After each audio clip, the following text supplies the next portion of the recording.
Hey, producer Mariana here with a quick message before we get to today's episode. Today is the day. Today we will meet all of you inside the Hardy Clubhouse. If you stepped up and joined the most valuable club in the world, that is, Darren is hosting a special opening ceremony session and will be sharing his best tips on how to kick off the most successful year of your life. This is a not to be missed event.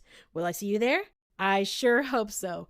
If you haven't joined the most valuable and well-connected club in the world, the Hardy Club, then go to hardyclub.com. But do it quickly. You're not going to want to miss a single gathering or session we do. Hurry, go now to hardyclub.com. All right, now let's get to our mentor session with Darren. Welcome to Darren Daily On Demand, your most trusted resource to help you become better every day. Here's your success mentor, Darren Hardy. Happy New Year, my Darren Daily friends. Are you happy that the previous year is over? Well, here's the deal. The next year is gonna pretty much look like the last, unless you do something different. And I mean, very different. I find it funny how many people think just because you tear December off the calendar and there is a new number at the top of the next page, that miraculously, somehow, everything's going to be different. All your neglect and bad habits will be wiped away.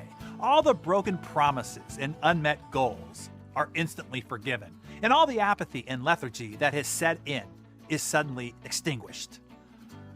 No. That hasn't worked for you in the past years, and it's not going to work for you in this new year either. It's kind of like the guy on a bus in London shortly after World War II. He's sitting on the bus with a parcel wrapped in brown paper on his lap. It's big, and it's a heavy object.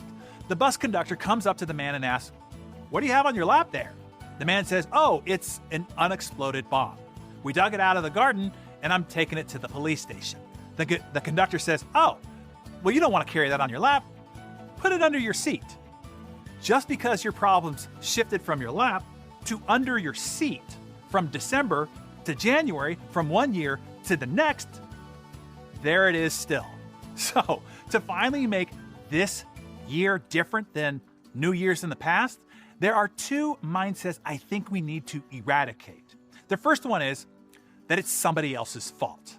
Your freedoms, your economy, your employment prospects, your income level, your healthcare, your mental well-being, your state of happiness, the prospects for the future.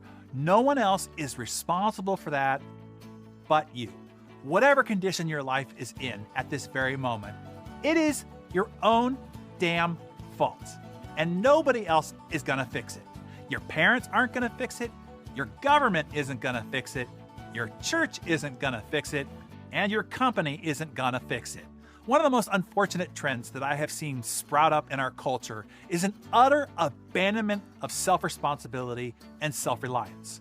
We look to government, institutional programs, or even technology platforms to solve our problems, to ease our pain, to tell us what we are or are not capable of, and how we should feel about ourselves and the world around us.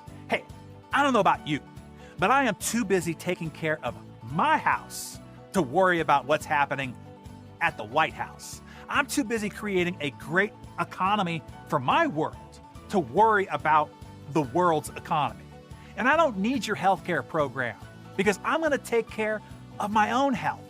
And I'll create my own Social Security and retirement pension plan. Thank you very much. As Epicurus said, it is folly for a man to pray to the gods for that which he has the power to obtain himself. Strength, confidence, financial security, and abundance comes from one place. It comes from within. And it only comes about when you take full responsibility for producing results. Every time you look outside of yourself for strength, for security, and reassurance, you surrender yourself. You weaken who you really are. You diminish your personal power. You make yourself unnecessarily dependent. And that only serves to make you feeble, insecure, and highly vulnerable. Until you take full responsibility for yourself, for your results, and for your future, you'll never fully know just how strong and amazingly capable You really are. Put it this way, everyone has to do their own push-ups. There's no God, government program, or company benefit that is going to do them for you. And even though they keep trying, mom and dad can't do them for you either. Which brings me to the second mindset needed. If we finally want to make this year different than the new years in the past, and that is our newly conditioned disease of impatience. I was talking to a young person over the holidays, and his dad had previously told me that his son was excelling at his new job. So when I was talking with the young man, I asked him, so how's everything going? He said, oh, fine, I guess, but I'm thinking about quitting. Really? Why? I asked. Well, because I'm not getting promoted fast enough, he said. I asked, well, how long have you worked there? 5.5 months, he said. You see, I think many people these days, they stand at the base of a mountain, and then they look up at the top and they see the peak. They see where they want to be. They see the thing that they want, but they don't see the mountain in between. They're just mad that they're not at the peak already. You want to say, hey, buddy, there's a big-ass mountain to climb first. You've only been on the trek for like, what, an hour or so? Just keep making progress. You'll get there, but man, be patient. Put in the work. Make the climb. Be steadfast, consistent. And hey, if you don't mind, do it without complaining about it. The rest of us are grinding it out on this climb too, and we're tired of hearing you bitch, moan, and whine. But I can see how all this has happened. We have been so overly indulged the last many years by all the progress of technology that we've experienced, but it has created a reality distortion field. It has warped our expectations about everything.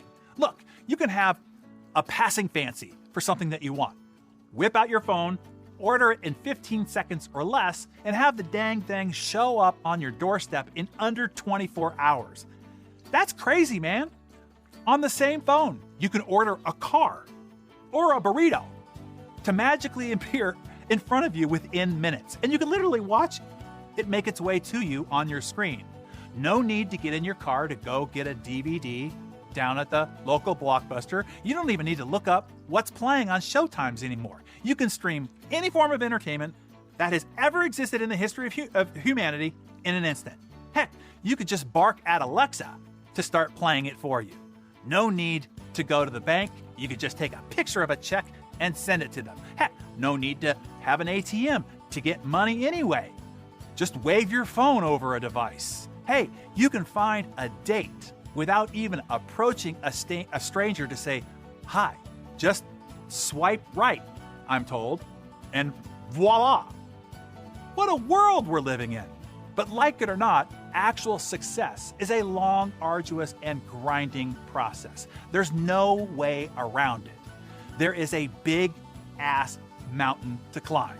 It takes a lot of work for a long time to build a career, to build a business, to get in great shape, to develop intimacy in your relationships, to build self-esteem in your children, to achieve any worthy goal. So I know that you are happy that this is a new year, and you are optimistic about this year being different than the many in the past.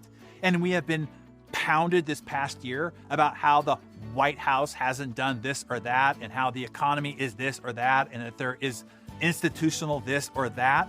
But until you, one, become completely self-responsible for your results, both the good and the bad, and two, do the freaking work long and hard enough with patience, knowing that it's going to be difficult and arduous as you climb, you will continue to be frustrated with your lot in life. But I will tell you, the work and patience is worth it. When you do get to the top of that mountain, obtain that great fitness, realize that financial freedom, experience those deep and passionate relationships, see your career or business booming, and watching your children thriving because you did the work, because you stayed steadfast on the climb, I'm telling you, it's a glorious feeling. The work is worth it. That's all I can tell you. But you got to do the work with patience.